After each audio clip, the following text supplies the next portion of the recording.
Hi friends, எப்படி இருக்கீங்க? எல்லாம் நல்லா இருக்கீங்களா?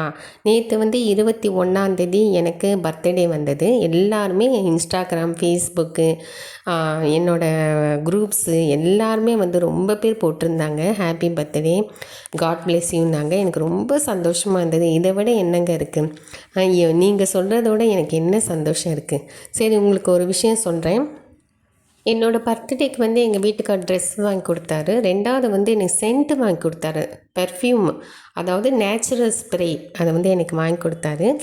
இது என்னென்னா, இதுக்கு பேர் என்னென்னா சீக்ரெட் லவ் கோல்டு ஏஞ்சல் அப்படின்னு இருக்குது. ரொம்ப நல்லாயிருக்கு, பார்க்கறதுக்கு ரொம்ப நல்லா இருக்குது.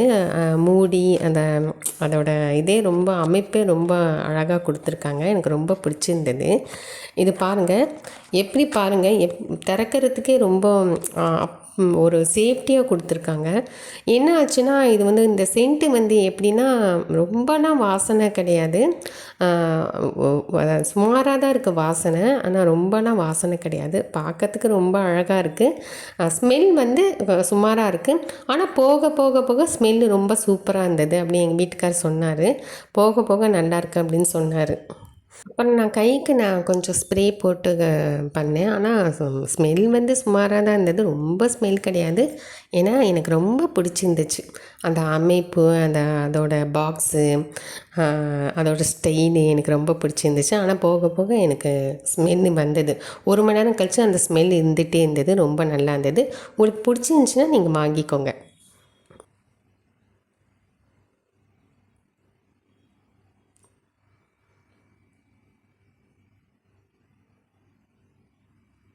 சுமாராக இருக்குது.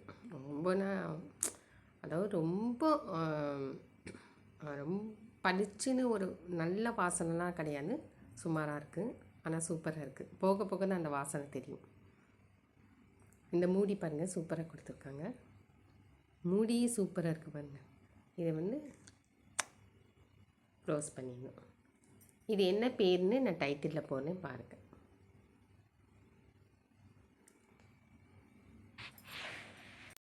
எப்போவுமே நீங்கள் வந்து சென்ட்டு வந்து நீங்கள் இந்த ஒரு பாக்ஸில் போடுறீங்க, இல்லை குட்டி பாக்ஸில் போடுறீங்க, இல்லை உங்களுக்கு உங்களுக்கு தனியாக வச்சுருப்பீங்க, அந்த சென்ட்டுக்கே நீங்கள் வச்சுருப்பீங்க. அது வந்து நீங்கள் எப்படி போடணும்னா, இந்த கை இருக்குல்ல, இந்த கையில் வந்து இப்படி போட்டு இப்படி வச்சுக்கோங்க. இந்த கைக்கு இங்கே வச்சுக்கோங்க. இப்படி வச்சு நீங்கள் போட்டிங்கன்னா அது அது கீழே உழுந்தா கூட ஒன்றும் ஆகாது. பாருங்க, கீழே உழுந்துருச்சு. ஒன்றும் இல்லை, அது அழகாக இருக்குது. இப்போ பாருங்கள், இப்படி பண்ணி இப்படி போட்டிங்கன்னா உங்களுக்கு வந்து இது கூட லூஸாக இருந்தால் கூட உங்களுக்கு பட்டுன்னு கீழே உண்டு உடையாது. அதனால் வந்து உங்களுக்கு ஒரு ஐடியா சொல்கிறேன். இந்த மாதிரி நீங்கள் பண்ணிங்கன்னா கை கீழே வச்சுட்டு இந்த இது போடுங்க, ரொம்ப ஒன்றும் ஆகாது. இங்கே பாருங்கள், இது வந்து கீழே உளுந்தது, ஆனால் ஒன்றுமே ஆகலை பாருங்கள். நம்ம எப்போவுமே ஜாக்கிரதையாக தான் பண்ணணும். எப்போவுமே வந்து அசால்ட்டாக பண்ணக்கூடாது. நான் கொஞ்சம் அசால்ட்டாக தான் எப்போவுமே பண்ணுவேன். இது பாருங்கள், இது ஒரு கிராச்சஸ் கூட ஆகலை. நான் பார்த்தேன், இப்போது ஒரு கிராச்சஸ் கூட ஆகலை. ரொம்ப அழகாக இருக்குது பாருங்கள். ஓகே ஃப்ரெண்ட்ஸ், இதை நான் டைட்டிலில் போடுறேன். பிடிச்சிருந்துச்சுன்னா லைக் பண்ணுங்கள். தேங்க்யூ.